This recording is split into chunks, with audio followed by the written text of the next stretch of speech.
Hi, everybody. Todd Nash from Senate District 29. It's a great honor to be down here in the Capitol representing the best part of Oregon. I just wanted to give an update on what's been going on here and give you an update on where I got placed. Haven't had one of these before, and I'll be trying to do these on somewhat of a regular basis. So I got placed on three committees: Housing and Community Development, Human Services, and then I got a vice chair seat on Natural Resources and Wildfire. And really grateful to get on that.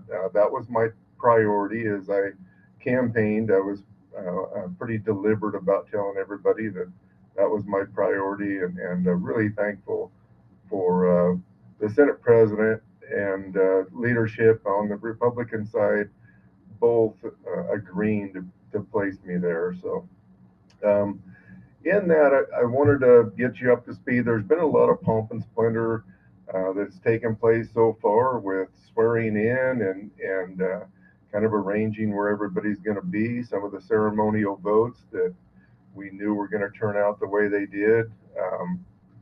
The Senate President Rob Wagner was reelected there, and it went on a partisan vote. But I will say Rob's been very fair to me, as Senator Wagner has, and really appreciate the response that we've been getting. Earlier in the week here, some of the bills that I introduced and others were behind had some hearings, and so I'm going to go down the list of them and let you know how that went a little bit. First of all, I really appreciate all the county commissioners that came down. Senate Bill 780 had to do with fairgrounds, and that was to remove the cap that we have on that funding and try to get back our 1% of video lottery. And what that would mean to each fairgrounds is somewhere between $225,000 and $250,000 a year. Right now, each fairgrounds is getting a share of that, and it's capped out, and I think we're getting about $53,000 a year. This would make a significant difference to each of the counties, their fairgrounds, update some of that deferred maintenance, maybe bolster some of the wages of the managers there that work so hard. It's a great community asset, and we tried to really highlight that it is a state partnership, because when we have those times of emergencies, those become sanctuaries for animal shelters, for humans as well, and we want to maintain that partnership and feel like that 1% of video lottery is the best part of video lottery that gets spent there.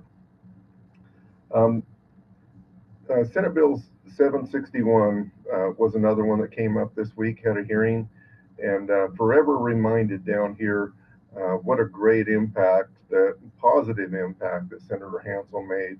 And so Senator Hansel, he started this and was really instrumental in getting uh, a, a policy through legislation that worked across both state lines. It worked between Washington and Oregon. Um, did a lot of collaborative work between the tribes, between irrigators, and so all of those policies that needed to be fleshed out there, all of that groundwork had been laid, much to the help of Senator Hansel. We asked for an additional $2.5 million to help with the infrastructure that'll all be put on the Oregon side of that.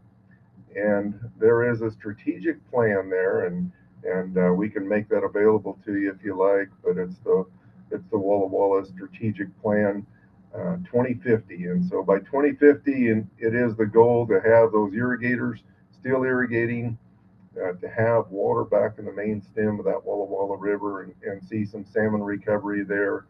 And if we can accomplish all those things and make everybody happy, that's a great win.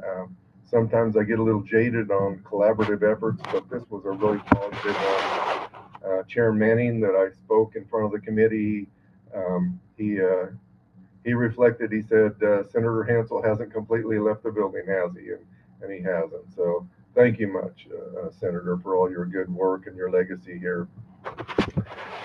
Other bills that got first reading, the agri-stress helpline that we got $300,000 for in the last long session.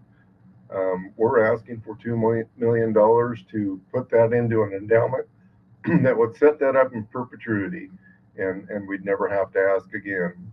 It has uh, been utilized well, unfortunately, throughout Oregon.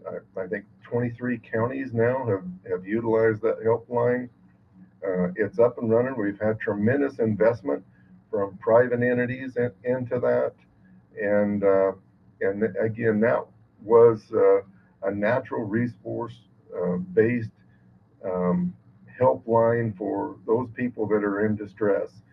And if you don't know, in the natural resource community, those workers, those people attached to that, they're 3.4 times higher likely to commit suicide than the general public. Uh, it's rivaling that nearly of what veterans are. And so this was a helpline set up just for that. But not only the helpline, but the discussion around that and bringing that to light. We're talking about some of these complicated issues in places where we never did before. And so I'm in full support of this, and I really appreciate Representative Levy helping out on this time. Again, that was Senator Hansel's bill the first time, and Allison Myers from OSU Extension, who really provides the expertise for this. Two of the things that are going to come up this next week, two of the most contentious things that are going to come up during this session in the natural resource arena, wolf compensation, and we got the luckiest bill number there was. It's 777. Well, Senate Bill 777 will be coming up on the 13th, which is an unlucky number, which balances out a little bit. But that really seeks to change the way that we're compensating, and that compensation program that was established back in 2011. And the update of that is to change that. There's parts of the compensation program that have worked well. There's parts of it that haven't. And we have a lot of people that aren't participating anymore because it hasn't worked well for them. And so we did away with the missing livestock component and then sought to put in a multiplier. And the multiplier would do simply this. If you lost one calf, you would get paid 7 times the value for that calf. We understand, us in the industry, that we have added management costs, that we have weight loss, we have conception rate reductions. All of those things have tremendous impact on the industry and those individuals that are impacted. So in recognition of that, and then also of the fact that on these large ranges, you only find 1 in 7, 1 in 8 carcasses. And so we utilize the science behind that. We utilize some of the other math that was done and those peer-reviewed papers that were done, long ago by Oregon State University, and so that's how we came up with that number. There's been some negotiating behind the scenes, and um, we may have to end up taking a lower number, a multiplier. I hope not, but I think it could still be a better program, and I want to make sure it's well funded. And so I have also a companion bill that makes sure that the program is fully funded, because most years we don't have enough money to go around to compensate for everybody. So an effort to do that. The other one that's going to be even more contentious is going to be on Tuesday, the 11th, and that's a Cougar bill. And so Senate Bill 769 If you recall, back in 1993, 94, somewhere in there, Measure 18, Measure 18 took away the authorities for OSU, or excuse me, for ODF and W, to allow hunts of hounds pursuing cougars. And since that time, we've ostensibly lost our mule deer population in those wild areas. And picture behind me here, the beautiful Eagle Cap Wilderness, you can't hardly find a mule deer up in there. The largest wilderness in the state of Oregon, the Snake River corridor, is almost void of them. Huge roadless areas, some of the biggest in the state, and over time we've lost that population of mule deer, and one of the iconic species that used to bring a lot of tourists in, a lot of hunting in, and they're ostensibly gone. We've um, the ODF and W management objective for cougars is a minimum of 3,000. The last accurate count they had was 6,400. There's estimates that there's over 7,000 cougars in the state, and really no way to manage them at this point. This bill would do something that I think is really fair and balanced.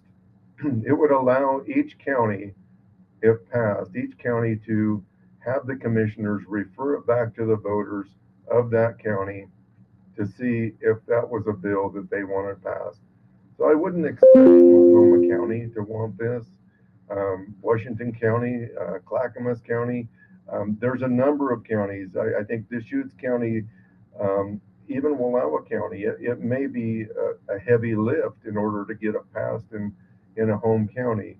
But at least it would give a voice back to and an election to one of those issues that never should have been a game management decision for the people of the state to try to decide how to manage game, and Metro has such an influence on there.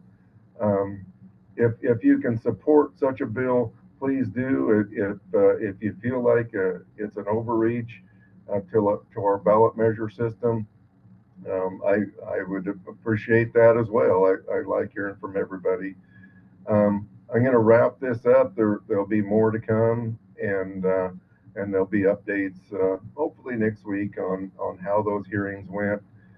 If you get opportunity to come down here to Salem and visit, I would love to see you. I love seeing people from district, and I appreciate all the people at home that are taking care of the business that makes Senate District 29 what it is. My family, those that have volunteered to pray for me. I can't tell you how humbling it is to be in this position, and I so appreciate all of you. Thank you.